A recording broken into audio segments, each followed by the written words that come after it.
Hello everyone, welcome back to Pharmaspirant series of lectures of anatomy and physiology. Previous class में cellular level of organisation जो हमारा unit 1 है B pharmacy first semester का structure and function cell का, हम लोग previous class में lysosomes क्या कर लिए थे, कंप्लीट सॉरी गोल्गी बॉडी हम लोग यानी गोल्गी अपरेटस हम लोग कंप्लीट कर लिए।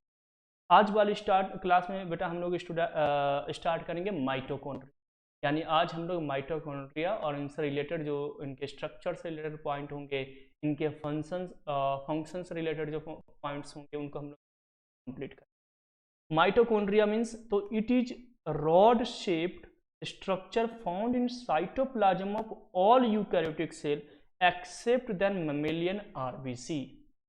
तो ममेलियन आरबीसी यानी कि इरिथ्रोसाइट्स को छोड़ करके हर जगह पर ये बेसिकली यूकैरियोटिक सेल में माइटोकॉन्ड्रियाज क्या होते हैं, प्रेजेंट होते हैं। These are also absent in prokaryotes, obviously prokaryotics में भी एब्सेंट होंगे क्योंकि membrane bound organelles prokaryotic cell में प्रेजेंट ही नहीं होते। It was first seen by Kolliker in insect cell, सबसे पहले इसको इंसेक्ट सेल में देखा गया था। हालांकि ये पॉइंट बहुत इंपॉर्टेंट आपके लिए नहीं है, लेकिन तब भी एक बार इसको रीड कर लेना। Maximum mitochondria are found in a metabolically active cell. Mostly जो माइटोकॉन्ड्रिया है यह देखा गया स्टूडेंट जो सेल मेटाबॉलिकली एक्टिव होते हैं। जो सेल क्या होते हैं, मेटाबॉलिकली एक्टिव। मेटाबॉलिकली एक्टिव का मतलब है कि उनके अंदर केमिकल सिंथेसिस यानी chemical reactions different type of, चाहे वो केटाबोलिजम्स हो चाहे वो एनाबोलिजम्स हो, यानी लार्ज मॉलिक्यूल्स को ब्रेक डाउन करके स्मॉल मॉलिक्यूल्स का फॉर्मेशन करना हो या स्मॉल मॉलिक्यूल्स को एग्रीगेट करके लार्ज मॉलिक्यूल्स का formation.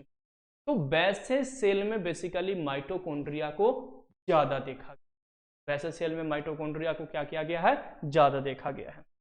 It also called as power house of the cell और द स्टोरेज बैक्ट्री। इसको power house of the cell कहा जाता है। क्यों कहा जाता है? बिकॉज ये क्या प्रोड्यूस करता है, energy currency, that is ATP, यानी एडेनोसिन ट्राइफॉस्फेट जो हमारी करेंसी है। जैसे मान के चलिए हम मार्केट में टी शर्ट खरीदने गए, जीन्स खरीदने गए, ग्रोसरी राशन सामान खरीदने जाते हैं, तो हम अपनी करेंसी को खर्च करते हैं। रुपया, पौंड, डॉलर, जो अलग अलग जो करेंसी होती है उस करेंसी को हम खर्च करते हैं। तो वैसे ही अगर हमारी बॉडी कोई भी फंक्शन कर, यानी अगर मैं बोल रहा हूँ, मैं आपको टीचिंग कर रहा हूँ यानी पढ़ा रहा हूँ, आप सुन रहे हो, कुछ भी बॉडीज के अंदर डाइजेशन चल रही है, रेस्पिरेशन चल रही है, तो हर एक फंक्शंस के लिए बॉडी जो है वो अपनी करेंसी को खर्च करती है। और उस करेंसी को हम लोग क्या कहते हैं, एटीपी, यानी एनर्जी करेंसी जो हमारी बॉडीज की है उसको हम लोग क्या कहते हैं, एटीपी, है ना। ये क्या है आपका, तो this one is energy currency of the cell. हमारी एनर्जी करेंसी जो है वो आपका क्या है, एटीपी है। ठीक है। अब जैसे मान कर चलिए हम रुपया खर्च करते हैं, तो रुपया को अर्न भी करना होता है यानी कमाना भी होता है, और कहीं ना कहीं रुपया का फॉर्मेशन हो रहा होगा यानी उनकी छपाई चल रही होगी। तो वैसे ही अगर हमारी बॉडी एटीपी खर्च करती है तो एटीपी को क्या करना होगा, सिंथेसाइज भी करना होगा, यानी एटीपी बनाना भी होगा। तो एटीपी कहाँ बनता है, तो एटीपी का फॉर्मेशन स्टूडेंट्स होता है इनसाइड द सेल। आपको आपने पढ़े होंगे लेकिन तभी मैं आपको रिकॉल कराता हूँ कि सपोज डेट ये एक सेल है और सेल के अंदर क्या आ गया, फूड, और ये फूड से आगे सेल क्या बनाता है, एटीपी, और क्या बनाता है, CO2, किसके प्रेजेंस में, ऑक्सीजन के प्रेजेंस। ठीक है। तो सेल के अंदर जो हम रेस्पिरेशन करते हैं तो वो ऑक्सीजन के प्रेजेंस में फूड जो है वो एटीपी का फॉर्मेशन कर, और टोटल नंबर ऑफ, जैसे मान के चलिए 1 ग्लूकोज की बात करिए, डिटेल में आप पढ़ोगे बायोकेमिस्ट्री वाले सब्जेक्ट में, आपको वहां पर glycolysis, Krebs cycle, link reactions बताया जाएगा। तो 1 ग्लूकोज से 36 एटीपी का क्या होता है, नेट एटीपी का फॉर्मेशन होता है। ग्रॉस तो ज्यादा होते हैं लेकिन नेट कितना बनता है, 36। ठीक है। अब इस 36 में 24 एटीपी जो है स्टूडेंट वो माइटोकॉन्ड्रिया में बनता है। कहाँ पे बनता है, माइटोकॉन्ड्रियास के अंदर में। तो सबसे ज्यादा एटीपी देखिए साइटोप्लाज्म में भी एटीपी बन रहा है, ग्लाइकोलिसिस पाथवेज के थ्रू, लिंक रिएक्शंस के थ्रू भी एटीपी बनते हैं। ग्लाइकोलिसिस में 10 एटीपी फॉर्मेशन होता है जिसमें तो हम कंज्यूम करते हैं तो 8 हमें प्रॉफिट मिलता है, और टोटल हमें 4 एटीपी यानी कि कहाँ पर मिलते हैं, हमें लिंक रिएक्शंस में मिलते हैं। तो यहाँ पर क्या है कि सबसे ज्यादा ग्लाइकोलिसिस में हमें 10 मिल गया, साइटोप्लाज्म में लिंक रिएक्शन में 4 मिल गए। अब वहां पर माइटोकॉन्ड्रिया में कितने एटीपी का फॉर्मेशन हो रहा है? 24।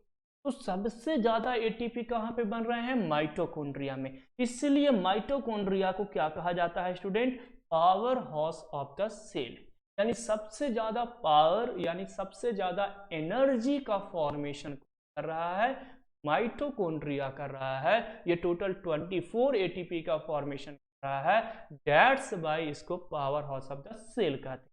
इसी माइटोकॉन्ड्रिया में जो 24 एटीपी बनते हैं इसको सिट्रिक एसिड साइकिल बोलते हैं। एक साइकिल चलती है माइटोकॉन्ड्रियाज के अंदर जिसको सिट्रिक एसिड साइकिल या तो क्रेब्स साइकिल भी कहते हैं। बायोकेमिस्ट्री जब आप पढ़ोगे तो उसमें आपको डिटेल में glycolysis pathways, Krebs cycle pathways, ये सब आपको पढ़ने को मिलेगा डिटेल्स, है ना।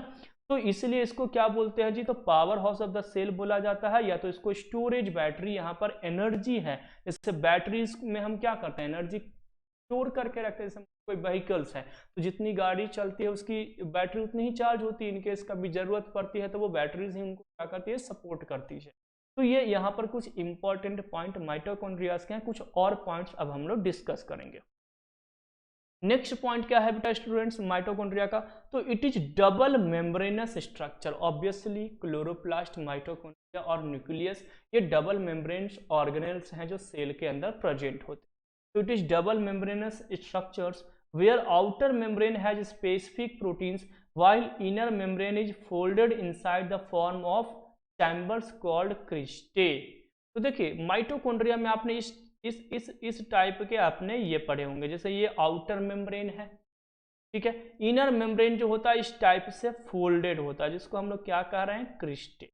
इस टाइप से ये क्या होते हैं? फोल्डेड होते हैं, बेसिकली सरफेस एरिया को बढ़ाने के लिए। तो इनर मेम्ब्रेन को ये जो स्ट्रक्चर्स मैंने अभी बताया, अभी अपन आगे डायग्राम्स भी देखेंगे, इसी स्ट्रक्चर को, सॉरी मैं नीचे लिखता हूँ ना, इसी स्ट्रक्चर्स को हम लोग क्या कहते हैं स्टूडेंट? क्रिस्टे। क्लियर? तो वही कह रहा है कि the from chambers called cristae, यानी जो फोल्डेड इनसाइड, जो फोल्डेड है अंदर की ओर जो फोल्डेड है उसी को हम क्या कहते हैं? क्रिस्टे। तो एक क्रिस्टीनी वर्ड जो था वो गोल्गी अपरेटस था, जो स्टैक लाइक ऑर्गेनाइजेशन था, यहाँ पर क्या है? क्रिस्टे है। तो cristae are the infolding of inner mitochondrial membrane that possess enzyme for respiratory cycles like Kreb cycle. अभी मैंने बताया ना कि क्रेब साइकिल जो है जिसके थ्रू 24 एटीपी का फॉर्मेशन होता है माइटोकॉन्ड्रिया में, तो वो क्रेब साइकिल को रेगुलेट करने के लिए जो एंजाइम्स की रिक्वायरमेंट्स होती है या जो एंजाइम्स प्रेजेंट होते हैं, वो एंजाइम्स आपको इसी क्रिस्टे के अंदर मिलेगा। यानी जो इनफोल्डेड जो स्ट्रक्चर्स है इनर मेम्ब्रेन ऑफ माइटोकॉन्ड्रिया, वहां पर मिलेगा। देखो स्टूडेंट्स इस कॉन्सेप्ट को आप अच्छे से समझ जाओ। मैं बार बार कह रहा हूं कि थर्ड सेमेस्टर में बायोकेमिस्ट्री आएगा और वहां पर यह कॉन्सेप्ट आएगा, ठीक है। क्योंकि अगर बायोकेमिस्ट्री में आप क्रेब साइकिल पढ़ोगे तो आपको माइटोकॉन्ड्रिया का बेसिक कॉन्सेप्ट तक क्लियर होना चाहिए। वहां पे अगर क्रिस्टे वर्ड आ गया, इनर मेम्ब्रेन आ गया और आपको क्लियर ही नहीं है वो कॉन्सेप्ट, तो हो सकता है आप वहां पर कुछ प्रॉब्लम्स, कुछ ट्रबल्स फेस करो, है ना। तो इसलिए अपन अपनी सिलेबस में भी है और हमें मैंने हमेशा मैं बताया कि हमें बेसिक नॉलेज एटलीस्ट होना चाहिए। जो बेसिक्स वो हमें जानना जरूरी होता है अगर हम अच्छे से फार्मेसी हैं तो भैया Kreb cycle ATP synthesising unit are called oxysomes और F1 पार्टिकल्स। इसी स्ट्रक्चर में इस टाइप के स्ट्रक्चर्स होते हैं जिसको F0 F1 पार्टिकल्स कहते हैं, यानी F0 F1 पार्टिकल्स कहते हैं, जहां पर एटीपी का फॉर्मेशंस होते हैं। क्या चीज का फॉर्मेशंस होते हैं? एटीपी का फॉर्मेशन होता है। ये पॉइंट हम बायोकेमिस्ट्री में और अच्छे से। नेक्स्ट है the space between inner and outer mitochondrial membrane is called peri mitochondrial space. यानी इनर और आउटर के बीच में जो स्पेस है, इनर मेम्ब्रेन और आउटर, जैसे मैं यहाँ पर आपको बताऊं कि ये आपका आउटर मेम्ब्रेन और ये आपका इनर मेम्ब्रेन, इसके बीच का जो स्पेस है इसे हम क्या बोलते हैं? तो पेरी माइटोकॉन्ड्रियल स्पेस। क्या कहते हैं student? Peri mitochondrial space. Clear हो गया? Chondrial space. तो पेरी माइटोकॉन्ड्रियल स्पेस का मतलब क्लियर हो गया? The space between outer and inner membranes of mitochondria, है ना। उसी को हम क्या कहते हैं? Peri mitochondrial space. The fluid present in mitochondrial is called matrix. इसमें कुछ फ्लूइड प्रेजेंट होते हैं माइटोकॉन्ड्रियाज के अंदर में, उसे हम लोग क्या कहते हैं स्टूडेंट, मैट्रिक्स।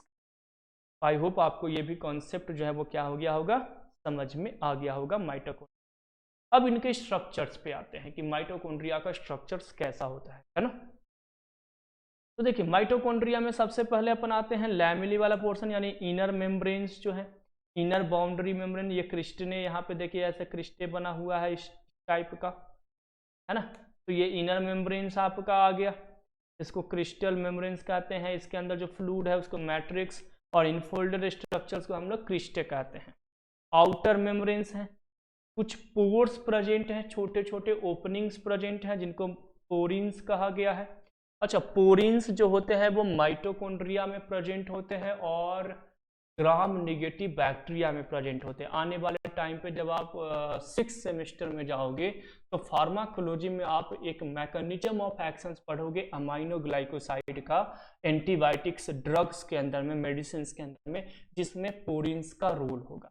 अब ये पोरिन्स क्या होते हैं, तो ये एक्चुअली क्या है स्टूडेंट, चैनल्स होते हैं हमारी बॉडीज में, है कैरियर प्रोटीन्स होते हैं जो वाटर सॉल्युबल सब्सटेंस को, हाइड्रोफिलिक सब्सटेंस को क्या करते हैं, मूवमेंट कराने के लिए बेसिकली रिस्पॉन्सिबल होते हैं। अभी मैं पढ़ाऊंगा आपको इसके बाद, यानी structures and functions of cell के बाद जो ट्रांसपोर्ट अक्रॉस द मेम्ब्रेन है उसमें उस पोरिन्स का रोल आएगा, है ना। तो वहां पर मैं पोरिन्स आपको बहुत अच्छे से पढ़ाऊंगा। तो पोरिन्स जो होते हैं वो बेसिकली ग्राम नेगेटिव बैक्टीरिया में और क्लोरोप्लास्ट में और अपना माइटोकॉन्ड्रिया, यही 3 जगह ही प्रेजेंट होते हैं। लार्ज पोर साइज होते हैं, समटाइम्स प्रोटीन भी क्रॉस कर जाते हैं, इतना लार्ज साइज होता है इनका, है ना।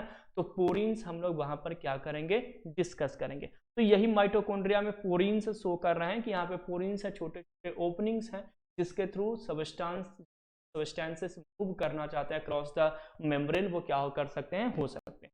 इनर मेम्ब्रेन स्पेस है जी, इंटरक्रिस्टल स्पेस या तो पेरिफेरल स्पेस कहते हैं।